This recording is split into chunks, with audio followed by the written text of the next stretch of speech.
ప్రభువునందు ప్రియమైన దేవుని బిడ్డలారా, ఈ నూతన దినము కొరకు, మీ అందరి కొరకు, మీ సహవాసం కొరకు, ఈ కార్యక్రమం కొరకు నీకు వందనాలు, దేవునికి వందనాలు చెల్లిస్తున్నాము. మీ అందరికీ కూడా ప్రభు పేరిట శుభాభివందనాలు తెలియజేస్తున్నాను. బ్లెస్డ్ మినిస్ట్రీస్ ద్వారా జరుగుతున్న ఈ పరిచయను గత సంవత్సర కాలంగా మీరు మమ్మల్ని ప్రోత్సహిస్తూ మా కొరకు ప్రార్థిస్తున్నందుకే మేము మీకు నిండు కృతజ్ఞతా వందనాలు తెలియజేసుకుంటున్నాము. గత వారం మనము క్రైస్తవ కుటుంబము అనే అంశాన్ని ధ్యానం చేసుకుని కొన్ని విషయాలు ధ్యానించున్నాము. మిగిలిన విషయాలు ఈరోజు ధ్యానించుకొని మనం ఈ అంశాన్ని ఇక్కడ మనం ముగించుకుందాం. ప్రార్థన చేసుకుందామండి. ప్రేమ పరిపూర్ణుడగు మా ప్రియ పరలోకపు తండ్రి, శాశ్వతమైన ప్రేమతో, పాపిని ప్రేమించినటువంటి ప్రేమతో, నిరహేతుకమైనటువంటి ప్రేమతో, ఆశ్చర్యకరమైన మీ ప్రేమతో మమ్మల్ని ప్రేమించి మమ్మల్ని మీ కుమారులుగా కుమార్తెలుగా అంగీకరించి పరలోక స్వాస్థ్యమును ఉచితముగా దయచేసిన దేవాన్ని నిన్ను స్తుతిస్తున్నాము, ఆరాధిస్తున్నాం. మీరు ప్రార్థన వినడి పావనుడు, సర్వశక్తిమంతుడు, కనికర సంపన్నుడు, దయాదాక్షిణ్య పూర్ణుడు, సకల ఆశీర్వాదముల కర్తవగా ఉన్నందుకై నీకు స్తోత్రములు వందనములు చెల్లిస్తున్నాం. మా జీవితాలలో వ్యక్తిగతంగా ఒక్కొక్కరిని, మా కుటుంబాలను, మా సంఘములను మీరు దీవించి ఇంతవరకు ఈ నూతన సంవత్సరంలో 4 నెలలుగా మీరు మమ్మల్ని కాపాడుకుంటూ వస్తున్నందుకై నీకు స్తోత్రాలు వందనాలు చెల్లిస్తున్నాం. బ్లెస్డ్ మినిస్ట్రీస్ ద్వారా జరుగుతున్న ఈ పరిచయను మీరు అత్యధికముగా హెచ్చించి ఆశీర్వదించి అనేకులకు ఆశీర్వాదకరంగా చేస్తున్నందుకై నీకు స్తోత్రాలు వందనాలు చెల్లిస్తున్నాం. అనేక అంశాలు మేము జ్ఞాపకం చేసుకుని ధ్యానించడానికి ఇచ్చిన పరిశుద్ధాత్మ సహాయం కొరకు, పరిశుద్ధాత్మ నింపుదల కొరకు నిన్ను స్తుతిస్తున్నాము, ఆరాధిస్తున్నాం. ఈ కార్యక్రమాన్ని తిలకిస్తూ ఫేస్బుక్ ద్వారా వీక్షిస్తూ దీవించబడుతున్న ప్రతి వ్యక్తిని బట్టి, ప్రతి కుటుంబాన్ని బట్టి మేము నిన్ను స్తుతిస్తున్నాము, ఆరాధిస్తున్నాం. మీరు మీ నామమున జరిగిస్తున్న ఈ పరిచయను బట్టి ఇంతమంది దీవించబడుతున్నందుకే మీకు స్తోత్రాలు వందనములు చెల్లిస్తున్నాం. వారి యొక్క ప్రత్యుత్తరములను బట్టి, వారి యొక్క రెస్పాన్స్ను బట్టి కూడా మేము నిన్ను స్తుతిస్తున్నాము, ఆరాధిస్తున్నాం. బోధింపబడేటువంటి ప్రతి వాక్యమును, ప్రతి అంశమును ఆ కుటుంబాలకు మీరు దీవెనకరంగా చేస్తున్నందుకే నీకు స్తోత్రాలు వందనాలు చెల్లిస్తున్నాం. ముఖ్యంగా ఈ కరోనా బాధిత వాతావరణం మేము ఉన్నప్పుడు అందరిని మీరు ఇంతవరకు కాపాడినందుకే నీకు స్తోత్రాలు వందనాలు చెల్లిస్తున్నాం. ఒకవేళ ఎవరైతే ఈ వ్యాధిన పడి అనారోగ్యంగా ఉన్నట్టయితే, హాస్పిటల్లో ఉన్నట్టయితే, ట్రీట్మెంట్లో ఉన్నట్టయితే అటువంటి వారి బిడ్డలు మేము జ్ఞాపకం చేసుకుంటున్నాం. ప్రభువా, వారికి జరుగుతున్న ట్రీట్మెంట్ బట్టి వారికి స్వస్థత దయచేయమని ప్రార్థన చేస్తుంది. ఎందుకంటే మీరే యెహోవా రాఫా కనుక నీకు వందనాలు. ఎవరు కూడా నిరుత్సాహపడిపోకుండా మీరు స్వస్థపరిచే యెహోవాని జ్ఞాపకం చేసుకొని ధైర్యంగా ఉండటకు సహాయం చేయమని ప్రార్థిస్తున్నాం. ఎందుకు వచ్చింది మాకిది అని ప్రశ్నించకుండా, మాకు వచ్చినందుకు మీకు స్తోత్రములు, దీని గుండా మమ్మల్ని తీసుకుని వెళుతూ ఒక ప్రత్యేకమైనటువంటి ఆదరణ, నెమ్మది, స్వస్థత, ఒక దీవెన మాకు దయచేసేందుకు నీకు స్తోత్రములు ప్రభువాని స్తుతించే జీవితాలు మాకు దయచేయమని ప్రార్థిస్తున్నా. మిగిలిన బలహీనులుగా ఉన్నటువంటి వారిని, ఇంకా రోగపీడితులుగా హాస్పిటల్లో కానీ ఇంట్లో కానీ బాధపడుతూ కన్నీటితో ఉన్న వారిని మేము నీ సన్నిధిలో ఎత్తి పట్టుకుంటున్నాం. ప్రభు, అటువంటి వారిని మీరు ఆదరించండి, ధైర్యపరచండి, స్వస్థపరచు యెహోవా రాఫా, మీరే వారిని స్వస్థపరచమని ప్రార్థిస్తున్నాం. ఎంతమంది ఒంటరిగా ఉన్నారో, ఎంతమందికి చికిత్స అందడం లేదో, ఎంతమంది వ్యాక్సిన్ వేసుకున్నారో లేదో తెలియదు. ప్రభువ, ఈ దినాలలో మేము జాగ్రత్తగా ఉండటకు సహాయం చేయమని ప్రార్థిస్తున్నాం. మాస్క్ ధరించడం, అలాగే నాయన డిస్టెన్స్ మెయింటైన్ చేయడం, ప్రభువ, ఇలాంటి మార్గదర్శకాలన్నీ కూడా మేము జ్ఞాపకం చేసుకుంటూ ఏ జాగ్రత్తలు తీసుకోవాలో ఆ జాగ్రత్తలు పాటిస్తూ ముందుకు సాగుటకు సహాయం చేయమని ప్రార్థిస్తూ ఉన్నాం. ఎవరు కూడా నిరుత్సాహపడి దిగజారిపోకుండా, మీకు దూరం కాకుండా, మీ కృపను పోగొట్టుకోకుండా కాపాడమని మాత్రమే ప్రార్థిస్తున్నా. ఎంతమంది మా కొరకు ప్రార్థిస్తున్నారో వారందరి ప్రార్థనలు బట్టి మమ్మల్ని దీవిస్తున్నారు, మమ్మల్ని ముందుకు సాగడానికి కృప చూపుతున్నారు. మీకు స్తోత్రాలు వందనాలు చెల్లిస్తున్నాం. ఈ దినము కూడా మీ వాక్యం ద్వారా మమ్మల్ని దర్శించి మా క్రైస్తవ కుటుంబాలను ఎలా నిర్మించుకోవాలో, ఎలా మేము మీ మహిమ కొరకు జీవించాలో మాకు మరికొన్ని పాఠాలు ఈ దినం నేర్పిస్తున్నందుకే నీకు వందనాలు చెల్లించుకుంటూ, సర్వములో నీకే మహిమ ఘనత ప్రభావం ఆరోపించుకున్నామని, బోధిస్తున్న మాకు, వింటున్నటువంటి వారిని, వీక్షిస్తున్న వారిని మీరు దీవించి ఆశీర్వదించమని ఈ మా ప్రార్థన మా ప్రభువును ప్రియరక్షకుడైన యేసుస్వామి పేరిట ప్రార్థించి వేడుకుంటున్నాం మా తండ్రి, ఆమెన్. ఒక పాట పాడుకుందామండి. ప్రభువా నీవే నాదు శరణం అనేటువంటి పాట మనం పాడుకుందాం. ప్రభువ నీవే నాదు శరణం, ఆశ్రయించితి నీ చరణములే, ఆశ్రయించితి నీ చరణములే. అపవాది క్రియలందు బంధినై కృప చూపి నన్ను విముక్తుని చేయవా. అపవాది క్రియలందు బంధినై కృప చూపి నన్ను విముక్తుని చేయవా. విపరీత గతి పొందియుంటిన్, నీదు ముక్తి ప్రభావింపనిమ్ము.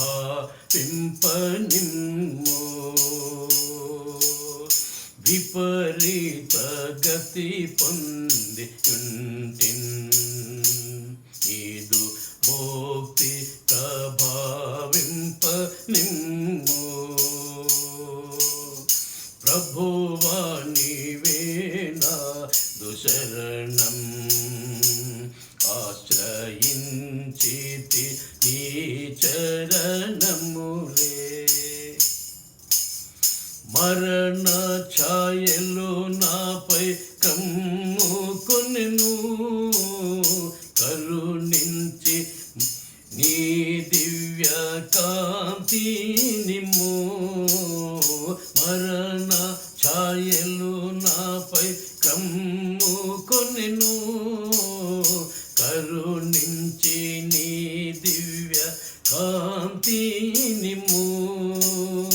చెదరిన నీదు ప్రతిరూపం నాపై సరి చేసి ముద్రించుము దేవా. చెదరిన నీదు ప్రతిరూపం నాపై సరి చేసి ముద్రించుము దేవా. ప్రభువా నీవే నాదు శరణం, ఆశ్రయించితి నీ చరణములే, ఆశ్రయించితి నీ చరణములే.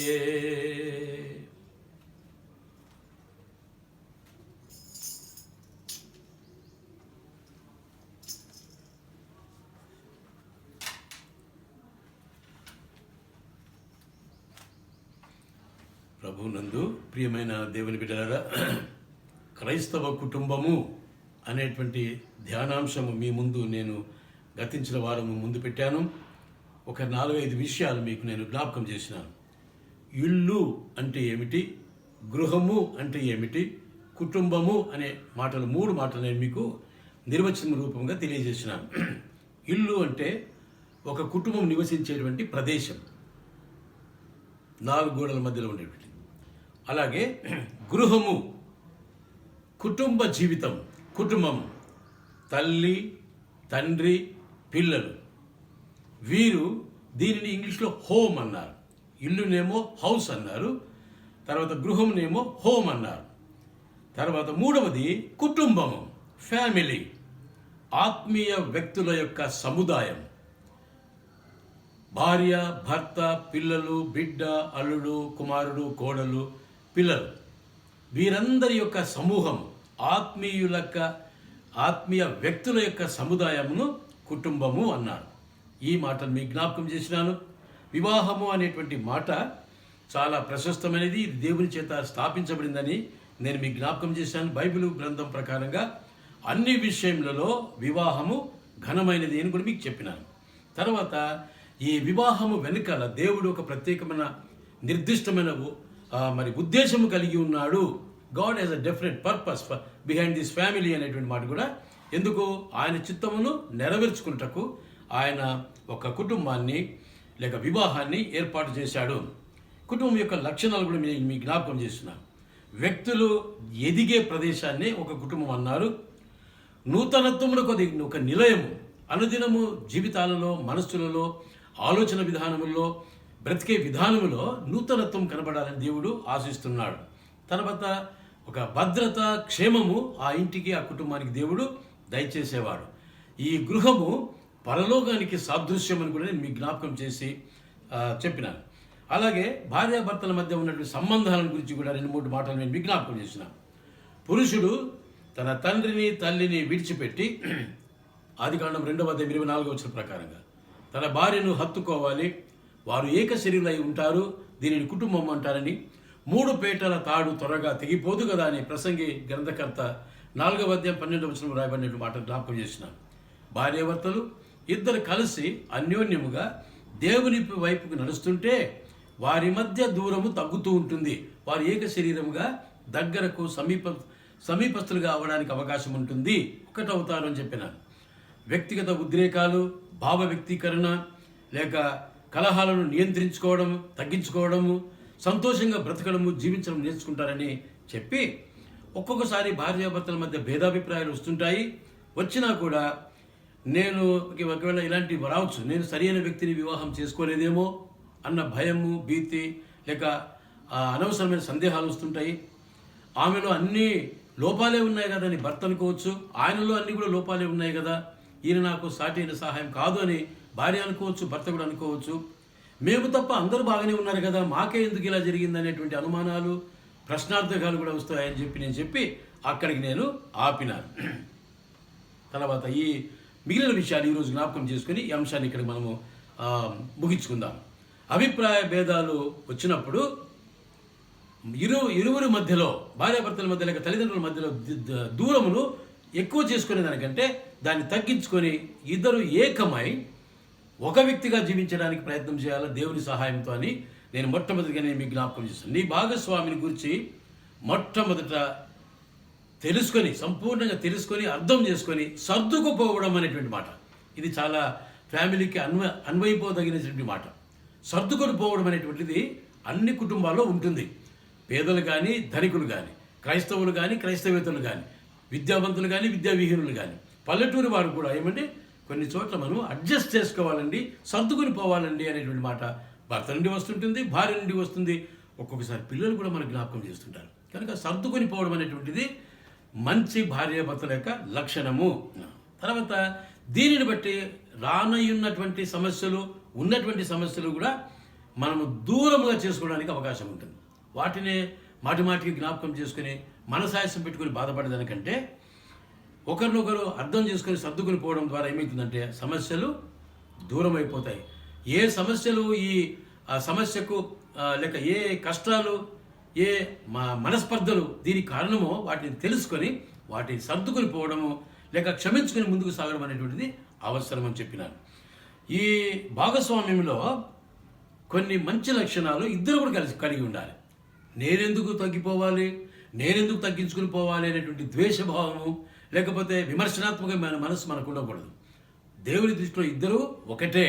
భర్త అయితే ఆయనకేమి 2 కొమ్ములు ఎక్కువ లేవు, భార్య అయినందు వరకు ఆమెకు తగ్గించుకోవాల్సినటువంటి స్థితి కూడా ఏమి లేదు. ఇద్దరు కూడా దేవుని దృష్టిలో సమానమే అనే మాట ఇద్దరు అర్థం చేసుకోవాలి. భాగస్వామి ఒకరు మరి ఒకరిలో ఉన్నటువంటి మంచి స్వభావము, లక్షణాలు గమనిస్తూ ఉంటారు, మరి ఒకరు కూడా అదేలాగా గమనిస్తూ ఉంటారు. కనుక వాటిని గమనించి సర్దుకొని అర్థం చేసుకుని ప్రేమతో ముందుకు సాగడమే కుటుంబం యొక్క జీవిత రహస్యం. భర్త ఒకవేళ భార్యను ఇంకొకరు ఆమెతో ఎవరితోనో పోల్చి ఆమెలాగానే ఉండడం లేదు, ఆమె ఎంత మంచిగా ఉంటుంది, లేకపోతే అన్నీ ఆమె సర్దుకుని పోతుంటుంది, భర్త ఏం పట్టించుకోడు, కానీ కుటుంబం గురించి ఆమె ఎంత జాగ్రత్త తీసుకుని నీవేం పట్టించుకోవడం లేదని నిందించే మాట, విమర్శనాత్మకమైన మాట లేక తూలనాడేటువంటి మాటలు మనం మాట్లాడకూడదు. భర్తలు వాటిని గ్రహించి భార్యను బాగా అర్థం చేసుకునేటువంటి పరిస్థితి మనం రావాలి అని చెప్తున్నాను. భార్యాభర్తలు ఇద్దరు కూడా అభిప్రాయ భేదాలు ఉంటే కనుక వాటిని సరిచేసుకొని ఒకే అభిప్రాయంలో రావడానికి మనం ప్రయత్నం చేయాలి. అందుకనే భార్య భర్తను అర్థం చేసుకోవాలి, భర్త భార్యను అర్థం చేసుకోవాలి, ఇద్దరు పిల్లలను అర్థం చేసుకోవాలి. పిల్లలు కూడా కొంచెం ఎదిగిన తర్వాత వారు కూడా తల్లిదండ్రులు అర్థం చేసుకుని వారికి లోబడి, భయపడి, గౌరవించే జీవితాలు వారు కూడా నేర్చుకోవాలని దేవుని వాక్యం మనకు ప్రబోధిస్తూ ఉన్నది. ఎప్పుడు కూడా భార్య భర్తతో ఆయన చూడండి ఎంత స్మార్ట్గా ఉంటాడో, ఎంత మంచి ఉద్యోగం చేస్తున్నాడు, జీతం రాగానే మొత్తం పైసలు తీసుకొచ్చి ఆమె చేతులు పెడతాడంట అనేటువంటి మాటలు మాట్లాడకూడదు. భర్త కూడా భార్యతో చూడు ఆమె ఎంత అందంగా ఉంటుందో, ఇంటిని ఎంత అలంకరించుకుంటుందో, ఎంత సంతోషంగా ఉంటారో, నీకెప్పుడు జగడమే జగడమే అనేటువంటి తూలనాడే మాటలు, నిందించే మాటలు మాట్లాడకూడదు. సంతోషంగా అనురాగంతో క్రీస్తు అనుగ్రహించేటువంటి ఈ కృపను బట్టి వారిద్దరూ ఏకమై జీవించడానికి మనము ప్రయత్నం చేయాలని. కొన్నిసార్లు స్త్రీ స్వేచ్ఛను కోరుకుంటుంది. ఆ స్వేచ్ఛను కోరుకుంటుంది అన్నప్పుడు నీకు అర్థమైనప్పుడు ఏ విషయంలో ఎలాంటి స్వేచ్ఛ కోరుకుంటుంది, ఇది అర్ధసహితమేనా లేక అర్ధరహితమైనదా, ఇది కుటుంబం యొక్క క్షేమం కొరకు అవసరమేనా అని చెప్పి విచక్షణ జ్ఞానంతో భర్త మరి సహకరించవలసిన వారై ఉంటున్నారు. అలాగే భార్య కూడా సహకరించవలసిన వారై ఉంటున్నారనమాట. కనుక husband should understand what is his wife, who is wife, how is his wife అని. నా భార్య అంటే ఏమిటి, ఆమె ఎలా ఉన్నది, ఆమె యొక్క ఉద్దేశాలు ఏమిటి, ఆమె ఏమి కోరుకుంటున్నది, ఆమె యొక్క ఇష్టాయిష్టాలు ఏంటివి అని అర్థం చేసుకోవడానికి ఆయన ప్రయత్నం చేయాలి. అలాగే భార్య కూడా భర్తను అర్థం చేసుకోవడానికి ప్రయత్నం. దీనికి కొంచెం టైం పడుతుంది. కొన్నిసార్లు కొన్ని నెలలు పడుతుంది, కొన్ని సంవత్సరాలు పడుతుంది. అప్పుడప్పుడు వింటుంటారు వాళ్ళు, ఇన్ని సంవత్సరాలైనా వివాహమైన తర్వాత నేను నన్ను అర్థం చేసుకోలేకపోయినావు కదా అని భార్య అనడమో భర్త అనడమో కూడా మనం గమనిస్తూ ఉంటాం. కనుక భార్యని గురించి భర్త తెలుసుకోవాలి, భర్తను గురించి భార్య తెలుసుకోవాలి అన్నమాట నేను మీకు జ్ఞాపకం చేస్తున్నా. భర్త ఎప్పుడు కూడా రుచి కలిగినటువంటి భోజనం కోరుకుంటాడు, సంతోషంగా భుజిస్తాడు, ఆనందంగా ఉంటాడనే మాట భార్య అర్థం చేసుకోవాలి. అలాగే పరిశుభ్రమైన ఇంటిని కోరుకుంటాడు, ఇల్లంతా క్లీన్గా ఉండాలని భర్త కోరుకుంటాడని ఆమె గ్రహించవలసిందై ఉన్నది. కానీ అంతిమ తీర్మానం, లాస్ట్ డెసిషన్ వరకు కనిపెట్టి నిర్ణయం తనదే కావాలి అనేటువంటి కోరిక కూడా భర్త కోరుకుంటాడు. ఎందుకు? He's the head of the family, he's the image of Jesus Christ. So ఈ మాటలు అర్థం చేసుకుని భార్యలు అర్థం చేసుకుని వారితో సహకరించి ప్రోత్సహించుకుంటూ ఉండాలని, సంబంధ బాంధవ్యాలను ఈ విధంగా కాపాడుకోవాలని. నువ్వేంటి భర్త అయితే ఏంటి, మీకేమైనా కొమ్ములు ఉన్నాయా, నీకేమైనా ప్రత్యేకమైన అధికారం ఉందా? బైబిల్లో ఏం రాయబడిందండి? ఒకరినొకరు ప్రేమించుకోవాలని, ఒకరినొకరు లోబడుకొని అర్థం చేసుకోవాలని ఉంది కదా అనేటువంటి ప్రసంగాలు మానేసి ఏమండి సంబంధ బాంధవ్యాలు, ఆయన భర్త, ఇంటికి యజమాని, క్రీస్తు స్వరూపంలో ఉండేటువంటి వ్యక్తి, ఇంటికి ఆయన యజమాని అని గుర్తుపెట్టుకోవాలి భార్య. భార్యను కూడా భర్త అర్థం చేసుకొని ఈమె ఇల్లంతటికీ అధికారి, ఇల్లు సరిగ్గా సర్దుకోవడము, శుభ్రంగా ఉంచుకోవడము, పిల్లలు కాపాడుకోవడము, పిల్లలు పెంచడంలో ఆమెది ప్రధాన పాత్ర అని భర్త కూడా అర్థం చేసుకోవాలి. దీన్ని బట్టి ఏమైందంటే ప్రేమతో ఒకరినొకరు సహించుకునేది నేర్చుకుంటారు. ఎఫెసీ పత్రికలో 4వ అధ్యాయం 2వ వచనంలో ఈ మాట మనకు రాయబడింది. ఇట్లా అర్థం చేసుకోవడం ద్వారా ఏమవుతుందంటే చాలా ప్రాముఖ్యమైన విషయాలు గమనించండి. అర్థం చేసుకోవడం ద్వారా ప్రేమతో ఒకరినొకరు సహించుకునే మాట మాత్రం చాలా ముఖ్యమైన మాట. ఎంతకాలం సహించుకోమంటారు సార్? పెళ్ళై 24 సంవత్సరాలు అవుతుంది, ఇంకలో ఆమెలో 1% కూడా మార్పు రాలేదని చెప్పి సడగడము, గొనగడము, ప్రశ్నించడము, ఎప్పుడు భేదాభిప్రాయాలతో ఎడముఖం పెడముఖం పెట్టుకుని జీవించడం కాదు. ఎక్కడ మిస్టేక్ ఉన్నది, ఆమె ఎందుకు సర్దుకొని పోలేకపోతుంది, నా మూర్ఖత్వము లేకపోతే నా మొండితనం ఏమైనా కారణమా అని భర్త అర్థం చేసుకోవాలి, సొంతాన్ని విమర్శించుకోవాలి, పరీక్షించుకోవాలి. ఎక్కడ తగ్గాలో అక్కడ తగ్గాల, ఎక్కడ అధికారం చూపించాలో అక్కడ అధికారం చూపించాలి. అప్పుడు ఆమె కూడా అర్థం చేసుకోవడానికి ప్రయత్నం చేస్తుంది. ఆయన తగ్గినాడు, ఆయన పరిస్థితిని అర్థం చేసుకున్నాడు, నేను కూడా సర్దుకుని పోవాలి, పరిస్థితి నేను కూడా అర్థం చేసుకోవాలి, మమ్మల్ని చూసే పిల్లలు పాడైపోకూడదు అనేటువంటి భావము ఇద్దరిలోనూ ఉండాలి అనేటువంటి మాట. తర్వాత మాట్లాడుకునేటప్పుడు కూడా ఒకరితో ఒకరు సత్యమే మాట్లాడుకోవాలి. నాటకాలు ఆడడము, ఉన్నింది లేనిది కలిపి చెప్పడము, తీసేసి చెప్పడము, డ్రామాలు మనం చేయకూడదండి. కుటుంబంలో ఇలాంటి డ్రామాలు పనికిరావు, అది క్షేమం కాదు కుటుంబానికి. మొత్తం కుటుంబమే నాశనం అయిపోయేటువంటి పరిస్థితి ఏర్పడుతుంది. కనుక కుటుంబంలో భార్యలు భర్తలు ఇద్దరు ఒకరినొకరు సత్యం మాట్లాడుకోవాలి. అలాగే తల్లిదండ్రులు భార్యాభర్తలు పిల్లలతో కూడా సత్యం మాట్లాడాలి. నీ చేత కాని పని లేక నువ్వు కొనడానికి చేత కానిది కొనిస్తానని పిల్లలకు వాగ్దానం చేయవద్దు. ఏమన్నా వాళ్ళ ఇంటి కారు దగ్గరే నిలబడుకున్నావు, మనకు కారు లేదనుకున్నావా? No problem, we will also buy one car అని ఈ మాట అనడము కొంచెం ఆలోచన చేసి వెనక ముందు ఆలోచించి మాట్లాడుతున్నావా? ఏదో రోషం మీద దాన్ని కుళ్ళు కపటంతో అట్లా మాట్లాడుతున్నావా? ఓర్వలేక మాట్లాడుతున్నావా? నువ్వు నిజంగా కారు కొనుక్కోగలవా? ఆ చిన్నారి హృదయం, ఆ చిన్నారి మనసు ఏమంటుందంటే my daddy also will buy A car అని ఆ చిన్న మనసులో, చిన్న హృదయంలో ఒక ఆశ పెట్టుకుంటాడు. ఎప్పుడు కొంటావు నువ్వు మరి? ఎన్ని దినాలని చెప్పి, ఎన్ని నెలలైంది, ఎన్ని సంవత్సరాలైంది? ఎందుకు అనవసరంగా చిన్న బిడ్డకు లేనిపోని ప్రామిస్ చేసి బిడ్డ యొక్క మనసును పాడు చేసినావు? కనుక పిల్లలతో మాట్లాడేటప్పుడు జాగ్రత్తగా సత్యమే మాట్లాడాలి. When you practise speaking in truth, సత్యములో మాట్లాడేది నేర్చుకున్నట్టయితే నీ జీవితంలో కూడా సత్యం ఉంటుంది, నీ ఉద్యోగంలో సత్యం ఉంటుంది, నీ బ్రతుకులో సత్యం ఉంటుంది. దేవుడు నిన్ను ప్రేమిస్తాడు, నిన్ను ఆశీర్వదిస్తాడు, నీ కుటుంబాన్ని ఆశీర్వదిస్తాడు. ఈ మాట మనం జ్ఞాపకం పెట్టుకోవాలి.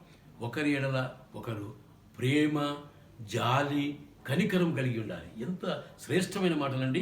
ఎఫెసీ పత్రిక 4వ అధ్యాయం 32వ వచనంలో ఈ మాట మనం చూడగలం. ఏది? ఒకరి ఎడల, ఎవరు? తల్లిదండ్రులు లేక భార్యాభర్తలు ఒకరి ఎడల ఒకరు ప్రేమ, జాలి, క్షమించేటువంటి స్వభావం కలిగి ఉండాలి. పొరపాట్లు, బలహీనతలు ఇద్దరిలో ఉంటాయండి. ఎవరో ఒకరు కూడా ఆల్వేస్ రైట్ అనే మాట తప్పు మాట అన్నమాట. కొన్నిసార్లు మరి భర్తలో తప్పులు ఉంటాయి, కొన్నిసార్లు భార్యలో తప్పులు ఉంటాయి. సర్దుకొని పోవడము, క్షమించుకోవడము, ఆదరించుకోవడము, ప్రోత్సహించుకోవడం అనేటువంటిది. అందుకే నేను ఈ 3 మాటలు అన్నా: ప్రేమ, జాలి, తర్వాత క్షమ. నేను మొదట్లోనే చెప్పినాను, క్షమ అంటే క్షమించాలి, మా అంటే మర్చిపోవాలి. మరల వాటిని జ్ఞాపకం చేసుకునే మాట సైతాను మాట. సాతానుడు ఎప్పుడు కూడా మీరిద్దరిని వేరు చేయాలనే ప్రయత్నం చేస్తాడు. ఇద్దరి మీద భేదాభిప్రాయాలు కలగజేసి కుటుంబాన్ని పగలగొట్టాలని చూస్తుంటాడు. సాతాను యొక్క మాటలు మనకి పనికిరావు. ఈ మాటలు మనం జ్ఞాపకం చేసుకోవాలి. తర్వాత ఇంకో విషయం, ప్రాముఖ్యమైన విషయం, కుటుంబమును కట్టుకోవాలే కానీ కుటుంబాన్ని చీల్చకూడదు, పగలగొట్టవద్దు. కొంతమంది ఎప్పుడు కుటుంబాన్ని చీల్చేసి వేరైపోదాము, ఆమె జీవితం ఆమెదే, నా జీవితం నాదే, ఆమె ఉద్యోగం ఆమెదే, నా ఉద్యోగం నాదే, వారి బంధువులు వాళ్ళకే, మా బంధువులు మాకే, నాకేం తక్కువ అండి, నేను రాజాలాగా బతుకుతా అనేటువంటి చీప్ మెంటాలిటీ మనకు ఉండకూడదు. దేవుడు ఒక ఉన్నతమైన ఉద్దేశంతో, పారలోక సంబంధమైన అర్థంతో ఒక బాంధవ్యాన్ని ఏర్పాటు చేశాడు. ఇది యేసుక్రీస్తుకు, సంఘమునకు పోల్చబడినటువంటి కుటుంబ జీవితం. జాగ్రత్త. కుటుంబానికి భర్తను ఎందుకు యజమానిగా పెట్టాడు? సంఘానికి దేవుడే యజమాని, భర్త. ఆయనే దేవుడు, ఆయనే అధికారి. ఇంత పవిత్రమైన సంబంధాన్ని కుటుంబానికి దేవుడు ఇచ్చి ఉండగా నువ్వు ఇన్ని చిల్లర మాటలు మాట్లాడి, ఎంతో లోక సంబంధమైన మాటలు మాట్లాడుకుంటూ కుటుంబాన్ని పాడు చేసుకునే ప్రయత్నం చేస్తామనేటువంటి మాట ఖచ్చితంగా నేను మీకు జ్ఞాపకం చేస్తున్నాను. కుటుంబం యొక్క పునాది యేసు ప్రభువు అని గుర్తుపెట్టుకోవాలి. 1 కొరింథీ పత్రిక 3వ అధ్యాయం 11వ వచనంలో ఈ మాట వ్రాయబడింది. సంఘమునకు పునాది క్రీస్తే. పక్కన కట్టినటువంటి 4 గోడల కట్టడము దేవుని మాట లేక దేవుని వాక్యము. మత్తయి సువార్త 7వ అధ్యాయం 24వ వచనంలో ఆయన మాటలు విని వాటిని గాయకొనివాడు బండ మీద తన ఇల్లు కట్టుకునేటువంటి మనిషిని పోలి ఉన్నాడని మాట వ్రాయబడింది. కనుక పై కట్టడం అంతా కూడా దేవుని యొక్క మాట ప్రకారం మనం కట్టుకున్నాము. 3వది, ఇంట్లో ఉన్న ప్రతి వస్తువు, మూల వస్తువులన్నీ కూడా జ్ఞానము, వివేచన, తెలివి అనే మాటల మీద ఆధారపడి మనము కొనుక్కున్నాము, అన్ని సర్దుకున్నాము. ఈ గృహం, కొంతమంది రాసి ఉంటారండి, Christ is the head of this house. మా ఇంటికి అధిపతి యేసు క్రీస్తే అని ఒక ఫోటో పెట్టుకుంటారు. ఆ ఫోటోలో ఈ వాక్యం ఉన్నది, Christ is the head of this family. కానీ వాస్తవంగా చూస్తే ఆ ఇంట్లో ఉన్న భర్త లేక యజమాని, పురుషుడు ఆ ఇంట్లో అధికారి. సర్వము ఆయనకు లోబడాలి, అన్ని ఆయన అధికారం కింద నడవాలి అనేటువంటి అధికారం చలాయిస్తూ ఉంటాడు. కొన్ని గృహాలలో భార్యనే అధికారిగా ఉంటుంది, అన్ని ఆమె చెప్పినట్టే జరగాలి, ఆమె మాటకు తిరుగులేదు. ఇలాంటి కుటుంబాలు చూసినప్పుడు ఎంత విచారం అనిపిస్తుందండి. యేసుక్రీస్తు ప్రభువారే ఇంటికి యజమానిగా ఉండాలి. కనుక ఈ మాటలు మనము జ్ఞాపకం చేసుకుందాం. జ్ఞానము, వివేచన, తెలివి ఏ కుటుంబంలో ఉంటాయో అటువంటి కుటుంబాలు అవి మూల వస్తువులుగా ఉంటే కనుక దేవుడు ఆ కుటుంబాలను ఆశీర్వదిస్తాడు. తర్వాత బాధ్యతలు కూడా మనం గ్రహించాలి. కొన్నిసార్లు అన్ని బాధ్యతలు భర్తయే భరించి పరిచర్య చేస్తుంటాడు ఇంట్లో. కొన్ని కుటుంబాలలో మొత్తం భార్య అన్ని బాధ్యత వహించి పనిచేస్తుంటాయి. ఇది మంచి పద్ధతి కాదు, ఇది దేవుని యొక్క విధానం కాదు. భార్య పట్ల భర్త యొక్క బాధ్యత ఏమిటి, తర్వాత భర్త పట్ల భార్య యొక్క బాధ్యత ఏమిటో కూడా గ్రహించుకోవాలి. భర్త ఇంటికి నాయకుడుగా ఉండాలి, అన్ని కూడా ఆయన తూచా తప్పకుండా జాగ్రత్తగా చూస్తూ అన్నిటికీ బాధ్యత వహిస్తూ ఆయన సమక్షంలో అన్ని కూడా జరిగించాల్సిన అవసరత ఉంటుంది. He's the leader or he's the captain of the house అనేటువంటి మాట గుర్తుపెట్టుకోవాలి. ఇంటిలో ఉన్న వారందరినీ ప్రేమించేటువంటి దీర్ఘశాంతపరుడై ఉండాలి. చాలాసార్లు ప్రేమ అనేది కుటుంబాల్లో కనబడకుండా పోవడమే కుటుంబములు పగిలిపోవడానికి కారణమని నేను మీకు జ్ఞాపకం చేస్తున్నాను. ఆయన ఇంటికి ఎవరు? తండ్రి, భర్త, లేకపోతే పురుషుడు ఆ ఇంటికి సంరక్షకుడుగా, పోషకుడుగా ఉండాలి. ఇంటికి సంబంధించిన సంరక్షణ, పోషణ అంతా కూడా ఆయననే ఆలోచన చేయాలి. దాన్ని పరిష్కరించే విధానం కనుక్కోవాలి. అన్నీ కూడా సక్రమంగా జరిగేటట్టు చూసుకోవాలి. అమ్మాయి, నాకు ఎందుకో బాగా బలహీనంగా ఉంది, నేను ఏమీ చేయలేకపోతున్నాను, అన్నీ నువ్వే చూసుకో అని చెప్పి ఆమెకు అప్పచెప్పడం కాదు. మరణ పడక మీద ఉంటే అది వేరే సంగతి అనుకోండి. ఒకవేళ పురుషుడు బాగా ఉంటే అన్నీ కూడా పురుషుడే చూడాలి అనే బాధ్యత తెలుసుకోవాలని నేను జ్ఞాపకం చేస్తాను. కనుక భార్య భర్తలు ఎంత బాధ్యత కలిగిన జీవితంలో, బాధ్యతాసహితమైన జీవితం జీవించాలో మనకు దేవుడు జ్ఞాపకం చేస్తున్నాడు. కుటుంబంలో పిల్లలను మనం అప్పుడప్పుడు చాలా కేకలు వేస్తుంటామండి, కొడుతూ ఉంటాం, పశువును బాధినట్టుగా బాధుతుంటాం. ఇది తల్లిదండ్రుల యొక్క, దేవుని యొక్క బిడ్డల యొక్క లక్షణాలు కాదు. దేవుడిచ్చిన బహుమానము పిల్లలు. పిల్లలు మనకు దేవుడిచ్చిన, they are the gift from God. ఈ మాట మనం గుర్తుపెట్టుకుంటామా? ఎట్లా పుడితిరా అంటుంటాం మనం. దేవుడిచ్చాడు ఈ బిడ్డలని నీకు తెలియదా? ఎట్లా పుట్టినామని అడుగుతున్నావా? ఎంత చీప్ మాట మాట్లాడుతున్నామండి. దేవుని బిడ్డలమై కూడా మనం, దేవుడు మనకిచ్చినటువంటి బహుమానము, దేవుడు మనకిచ్చినటువంటి స్వాస్థ్యం అని మనం గుర్తుపెట్టుకోవాలి. వృద్ధులకు కిరీటం వంటి వారనే మాట ఉందండి వాక్యంలో. సామెతలు 17వ అధ్యాయం 6వ వచనంలో, 127వ అధ్యాయం కీర్తనలు 3-5 మనం చూస్తే పిల్లలు దేవుడు మనకిచ్చిన స్వాస్థ్యం అనేటువంటి మాట మనకు వ్రాయబడింది. ఆదికాండం 1వ అధ్యాయం 28వ వచనంలో పిల్లలు మనకు ఆశీర్వాదకరంగా ఉన్నట్లు మనకు సంతానం ఇచ్చాడనే మాట కూడా, అది దేవుడిచ్చిన సంపద అన్నాడు దేవుడు. ఆదికాండం 4వ అధ్యాయం 1వ వచనం, సంపద ఇది ఒక ఆస్తి అని మనం జ్ఞాపకం పెట్టుకోవాలి. అందుకే పిల్లల దగ్గర మనం చాలా జాగ్రత్త కలిగినాం. తల్లిదండ్రులు కొన్ని పొరపాట్లు చేస్తుంటారండి పిల్లల విషయంలో. వారిని అదుపులో ఉంచకపోవడం చాలా గ్రేటెస్ట్ మిస్టేక్. ఏమండి, చిన్నప్పుడు చెప్తే వాళ్ళని క్రమశిక్షణలో పెంచండి, దైవభయం కలిగించేట్టు చెప్పండి, సండే స్కూల్కి పంపించండి, కొంచెం పెరుగుతుండగా యవనస్తుల గురించి పంపించాలంటే చిన్నపిల్లలుగా సార్ ఇప్పుడు వాళ్ళకి ఏం అర్థమైందని చెప్పండి. వాక్య ప్రసంగం చేస్తే, వాక్యం చెప్తే వాళ్ళకి అర్థమవుతుంది అంటారు. సరే కొంచెం పెద్దగా చెప్తారేమో అనుకున్నాము, అనుకుని ఊరికే అయిపోయామండి మనం. పెద్దగా అయిన తర్వాత ఇప్పుడైనా చెప్పండి, పిల్లలప్పుడు చెప్పలేదు, పిల్లలకి ఏమర్థమైందని అంటారు కదా, ఇప్పుడైనా చెప్పండి అంటే, అమ్మో ఇప్పుడా వాళ్ళే మనకు బోధించేటట్టున్నారు సార్, వాళ్ళే మనకు ఇంగ్లీష్లో మాట్లాడుతున్నారు, మనకి ఇంగ్లీష్ మీడియం కాదు, ఏం కాదు, మనకి ఏం అర్థమే కాదు, అంతా కంప్యూటర్ యుగంలో ఉన్నారు సార్, మనకేం అర్థమైందని. అప్పుడు చెప్పకపోతే, ఇప్పుడు చెప్పకపోతే పిల్లలు ఎప్పుడు నేర్చుకోవాలి, ఎలా బాగుపడాలి, ఎప్పుడు బాగుపడాలి. కనుక ఈ మాటలు మనం జ్ఞాపకం పెట్టుకుందాం. వాళ్ళు ఒకవేళ చెడు మాదిరికరమైన జీవితం జీవిస్తుంటే, చెడు మాదిరి, మన వెంటనే వారిని గద్దించి ఆ చెడు సహవాసం నుంచి వారిని దూరం తీసుకుని రావాలి. క్రైస్తవ బిడ్డలతో సహవాసం చూపించాలి. సండే స్కూల్ పోయేటట్టు చెప్పాలి, యవనస్తుల కుడికి చెప్పాలి, తిరిగి బైబిల్ స్టడీకి నడిపించాలి, మెల్లగా ప్రార్థన కుడికి నడిపించాలి. మీరు వెళ్ళేటప్పుడు మీతో కూడా వారిని తీసుకుని వెళ్ళాలని నేను మీకు జ్ఞాపకం చేస్తాను. కోపము ఎల్లప్పుడూ పనికిరాదు. కోపగించాలి, కోపముతో వారిని శిక్షించాలి, వారిని సరిదిద్దాలి. వాక్యానుసారమైన లక్షణములు, స్వభావము, జీవిత ప్రవర్తన లేకపోతే వారిని గద్దించాలి, సరిచేయాలి. కానీ కోపము అన్ని వేళలా మంచిది కాదు. ఎఫెసీ పత్రిక 6వ అధ్యాయం 4వ వచనం, పిల్లలకు కోపము రేపొద్దు అని మాట వ్రాయబడింది. అనవసరంగా కోపపడి పిల్లల మనసు పాడు చేసి, మీ వాతావరణం పాడు చేసుకుని, ఇంట్లో వాతావరణం అంతా కూడా పాడు చేసుకుంటారు కొంతమంది. ఇక ఆయన అలిగి అన్నం తినకుండా పేపర్ చదువుకుంటూ కూర్చుంటాడు, ఈమె పొయ్యి దగ్గరికి పోయి వంట చేయదు, ఏం చేయదు, పిల్లలు సర్వనాశనం. ఆ కుటుంబంలో ప్రేమ, బంధము, ఐక్యత అనేది కనబడకుండా అయిపోతుంది. కనుక ఇలాంటి విషయంలో, పిల్లల విషయంలో చాలా జాగ్రత్తగా ఉండాలి. చివరి మాట, పిల్లలు తప్పిపోవటానికి కొన్ని కారణాలు కూడా ఉంటాయి. పక్కంటి వారో, వాళ్ళ స్నేహితులో, లేకపోతే వాళ్ళ క్లాస్మేట్సో వారిని బట్టి చెడిపోయినారని మనం అనుకుంటూ ఉండవచ్చు. కొంతవరకు అది కరెక్ట్గా ఉండొచ్చు. కానీ మరికొన్ని కారణాలు ఏమంటే, తల్లిదండ్రులు అందుబాటులో లేకపోవడం కూడా దీనికి ఒక కారణం. ఆమె ఉదయమే లేచి ఏదో గబగబా ఏదో వండేసి పరిగెత్తి వెళ్ళిపోతుంది డ్యూటీకి. ఈయన కూడా గబగబా ఏదో తినేసి ఉండింది లేని తీసాడు పడేసి ఆయన వెళ్ళిపోతాడు. పిల్లలు వాళ్ళ పక్కన వాళ్ళ ధోరణిలో వాళ్ళు సిద్ధపడి ఏదో తినేది, లేకపోతే కట్టుకునేది, బ్యాగ్లో పడేసుకుని వెళ్ళిపోయేది. యూనిఫామ్ సరిగా వేసుకున్నారా లేదా, టై వేసుకున్నారా లేదా, షూ సరిగా వేసుకున్నారా లేదా, సాక్స్ ఉతుక్కున్నారా లేదా, ఎవరు ఏం గమనించడం లేదు. So parents are not available. Non availability of parents is the main reason.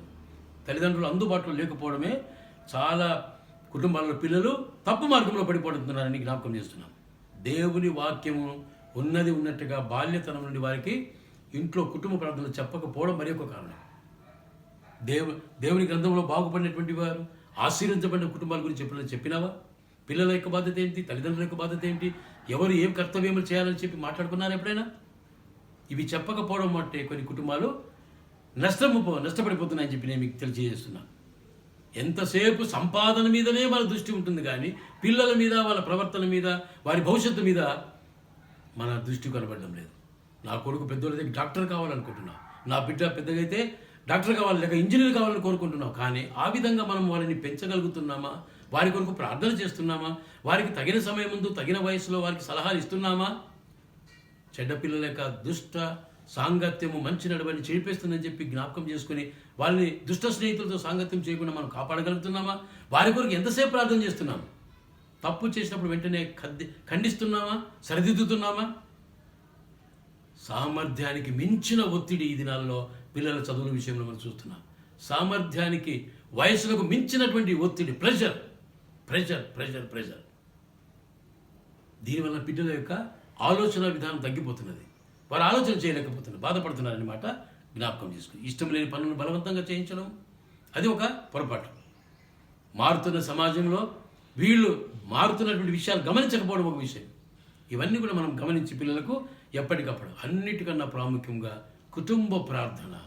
పిల్లలు ప్రార్థనకు ఉండకపోవడం, ఒకడేమో హోంవర్క్ చేసుకుంటున్నాడు, ఒకడు బయట ఆడుకుంటున్నాడు, ఒకడేమో టీవీ ముందర కూర్చున్నాడు, ఒకడేమో ఫోన్ పెట్టుకున్నాడు. ఎవరండి వీళ్ళు చెప్పేవాళ్ళు? తల్లిదండ్రులు కాదా? ప్రార్థన సమయం అన్నప్పుడు కరెక్ట్గా 8 గంటలకు రాత్రికి కుటుంబ ప్రార్థన అన్నప్పుడు 8 గంటలకు వచ్చి కూర్చోవాలి. ఈ వయసులో కూడా మేము ఇద్దరం కూర్చుంటున్నామండి. మా పిల్లలు మాకు దూరంగా ఉన్నారు, వాళ్ళ పిల్లలు అయిపోయి పిల్లలు పుట్టారు, వాళ్ళు సెటిల్ అయిపోయారు అనుకోండి. కుటుంబ ప్రార్థనకు ఎంత ప్రాధాన్యత మనం ఇస్తున్నాము? మనం గమనిస్తున్నామా? కుటుంబ ప్రార్థనలో అందరు కలిసి ప్రార్థన చేసినప్పుడు ఒకరినొకరు అర్థం చేసుకోవడానికి సమయము ఉంటుందని గుర్తుపెట్టుకోవాలి. క్రమము, క్రమశిక్షణ, సమయ పాలన, తగిన సమయం ముందు మనం నేర్పించకపోవడం అనేటువంటిది చాలా గొప్ప పొరపాటు. ఇవన్నీ మేము ఎన్నో నుంచో వింటున్నామండి. చాలామంది బోధకులు చెప్పడం విన్నాము, అనేక పుస్తకాలు చదివినాము. ఎక్కడ మా పిల్లలు వింటారా? మేము చెప్పిన మాట వింటారని ఎప్పుడు కూడా ఫోన్ పెట్టుకొని కూర్చుంటారు, లేకపోతే మెసేజ్లు పంపించుకుంటూ ఉంటారు, లేకపోతే ఏదో వాకీ టాకీనో లేకపోతే ఇంకోటి ఏదో. వాళ్ళు ఎంతో బిజీగా ఉంటారు. మేము చెప్పే మాటలు వాళ్ళకి అర్థం కూడా కావలేదు, వాళ్ళు వినడానికి దే ఆర్ నాట్ రెడీ అనేటువంటి సాకుతో నిర్లక్ష్యం చేస్తున్నావా? పర్యవసానం మీరే అనుభవించాల్సి వస్తుంది. వాళ్ళ భవిష్యత్తు సంపూర్ణంగా నాశనం చేసిన వారు మీరే అవుతారు. తర్వాత మీ ఇష్టం. క్రైస్తవ కుటుంబము ఎలా ఉండాలో, తండ్రి యొక్క బాధ్యత ఏమిటి, తల్లి యొక్క బాధ్యత ఏమిటి, పిల్లలు ఏ బాధ్యత కలిగి ఉంటారో, వారికి ఏమి చెప్పాలి, ఎలా చెప్పాలి, ఏ విధంగా నేర్పించి వారిని దిద్దాలి అనే విషయాలు మనం చాలా వివరంగా పోయిన వారము ఈ వారం మనం విన్నాం. ప్రార్థించండి, బిడ్డల కొరకు ప్రార్థించి ప్రార్థనా సహాయం ద్వారా దేవుని కృపను కోరుకుంటూ, ప్రభువా మీరు మా బిడ్డలను ముట్టండి, మేము చెప్పవలసినవన్నీ చెప్తున్నాము, ప్రార్థించవలసిందిగా ప్రార్థిస్తున్నాము, మా బిడ్డల్లో మారు మనసు దయచేయండి స్వామి. నీవే నిజమైన రక్షకుడు తెలుసుకున్నట్లు వారికి మీ వాక్యం ద్వారా, మీరే వారి స్నేహితుల ద్వారా కానీ, వాక్యం ద్వారా కానీ, బైబిల్ స్టడీ ద్వారా కానీ వారు నేర్చుకున్నట్టుకు సహాయం చేయమని ప్రార్థన చేయండి. దేవుడు తప్పకుండా మన ప్రార్థనలు వింటాడు, మన బిడ్డలను ఆశీర్వదిస్తాడు. మన బిడ్డలు, మన కుటుంబము బ్లెస్సెడ్ ఫ్యామిలీ, ఆశీర్వదింపబడిన కుటుంబముగా మనం అనుభవించగలం. మా కుటుంబాన్ని మేము ఆ విధంగా చూస్తున్నాం, బ్లెస్సెడ్ ఫ్యామిలీ. ఎవరైనా చూసినప్పుడు కూడా మీరు you are a blessed family, you are a blessed person అని ఉంటారు మమ్మల్ని. దేనిని బట్టి? మాలో ఉన్నటువంటి అందము, లేకపోతే చదువును బట్టి, బోధను బట్టి, పాస్టర్గా ఉన్నటువంటి సీనియర్ని బట్టి కాదండి, మేము చేస్తున్న పరిచయం బట్టి కాదండి. చిన్నతనం నుండి మా తల్లిదండ్రుల నుంచి కుటుంబ ప్రార్థన నేర్చుకున్నాము, దేవుని భయం నేర్చుకున్నాము, వాక్యం చదువుకున్నాము, సండే స్కూల్కి వెళ్ళాము, యూత్ మీటింగ్ వెళ్ళాము, చర్చికి వెళ్ళాము, ఆరాధనలో పాల్గొన్నాము, కానుకలు ఇచ్చేది నేర్చుకున్నాము, దశమభాగాలు ఇచ్చేది నేర్చుకున్నాము. చివరికి దేవుడు పిలువగా ఆయన సేవకు సమర్పించుకుని వచ్చాము. అందరూ దేవుని సేవకులు కావాలని లేదండి. దైవికమైన వాతావరణంలో మన బిడ్డలను డివైన్ ఫ్యామిలీగా, దైవికమైన కుటుంబంగా మన కుటుంబాన్ని పెంచాలని మేము జ్ఞాపకం చేస్తూ ఈ మాటలు ముగిస్తున్నాను. తలలు వంచి ప్రార్థన చేసుకుని ఆశీర్వాదంతో సెలవు తీసుకుందాం. Christ is the head of this house. చాలామంది కుటుంబాల్లో ప్రభువా ఈ కుటుంబానికి అధిపతి యేసుక్రీస్తే అని రాసుకుంటున్నారు. నిజముగా ఆ కుటుంబంలో యేసుక్రీస్తు ప్రభు వారికి ఆధిపత్యము, అధికారము ఉన్నదా? మొదటి స్థానం ఉన్నదా అని ఈరోజు ప్రశ్నించుకోవడానికి మాకు సమయం ఇచ్చినందుకే నీకు వందనాలు. You are our silent listener for every conversation. మేము రహస్యంగా బాహాటంగా ఏది మాట్లాడుకున్నా మా సంభాషణ మీరు వింటున్నారు ప్రభువా. మీ చిత్తానుసారంగా మేము మాట్లాడుకుంటున్నామా? మీ చిత్తానుసారమైన ఆలోచనలు తలంపులు మా ముందు ఉన్నాయా? లేకపోతే ఎవరిష్టానుసారంగా వారి కుటుంబంలో మాట్లాడుకుంటున్నారా? Is our family Christ centred family? మా కుటుంబము క్రీస్తును కేంద్రంగా కలిగిన కుటుంబంగా ఉందా అని ప్రతి ఒక్కరూ ప్రశ్నించుకోవాల్సిన సమయం ఆసన్నమైంది ప్రభు. ఒక్కొక్కరిని మీరు దర్శించండి స్వామి. ఎవరెవరు ఈ వాక్యం వింటున్నారో, ఎవరెవరు ఫేస్బుక్ ద్వారా చూస్తున్నారో వారందరినీ మీరు దర్శించమని ప్రార్థిస్తాం. ఇవన్నీ మేము చాలా సంవత్సరాల నుంచి వింటూనే ఉన్నాం, చూస్తూనే ఉన్నామండి. ఇదేం మా కొత్త కాదు. కానీ world is changing, what we can do, we cannot do anything అనేటువంటి అభిప్రాయానికి వచ్చేసి మౌనంగా ఉండిపోయారా? దయచేసి అటువంటి కుటుంబాన్ని దర్శించండి నాయన. భార్యాభర్తలకు తల్లిదండ్రులకు లేకపోతే బాధ్యత ఇంకెవరు వహిస్తారు? పాస్టర్ గారా? సంఘ పెద్దలా? తల్లిదండ్రులు మోకరించి ప్రార్థన చేస్తే కుటుంబంలో ఒక భేదం, ఒక వ్యత్యాసం వారు తప్పకుండా కనుగొనగలరు. దేవుడు తప్పకుండా ఆ కుటుంబంలో పనిచేస్తాడని రహస్యాన్ని, మర్మాన్ని భార్యాభర్తలు గ్రహించడానికి సహాయం చేయమని help them to continue to pray for their family. మా కుటుంబంలో దైవిక కుటుంబాలుగా, దేవుని భయం కలిగిన కుటుంబాలుగా మేము కట్టుకోవడానికి మాకు సహాయం చేయమని ప్రార్థన. దానికి ఆటంకములు, అడ్డంకములు ఏవైతే ఉన్నాయో, ఆబ్స్టికల్స్, వాటిని తీసేసుకొని మీ కుటుంబాలుగా, మిమ్మల్ని మహింపరిచే కుటుంబాలుగా, మీ కొరకు పనిచేసేటువంటి కుటుంబాలుగా తీర్చిదిద్దుకున్నకు మాకు సహాయం చేయమని, మా ద్వారా, మా కుటుంబం ద్వారా మీకు మహిమ కలగాలని ప్రార్థిస్తూ ఈ మా ప్రార్థన మా ప్రభువును ప్రియ రక్షకుడైన యేసుస్వామి పేరిట ప్రార్థించి వేడుకుంటున్నాం మా తండ్రి. ఆమేన్. తండ్రి దేవుని యొక్క ప్రేమ, కుమారుని యొక్క కృప, పరిశుద్ధాత్మ యొక్క అన్యోన్య సహవాసము, సమాధానం మనకందరికీ ఇప్పుడును ఎల్లప్పుడును సదాకాలము తోడైండును గాక. ఆమెన్.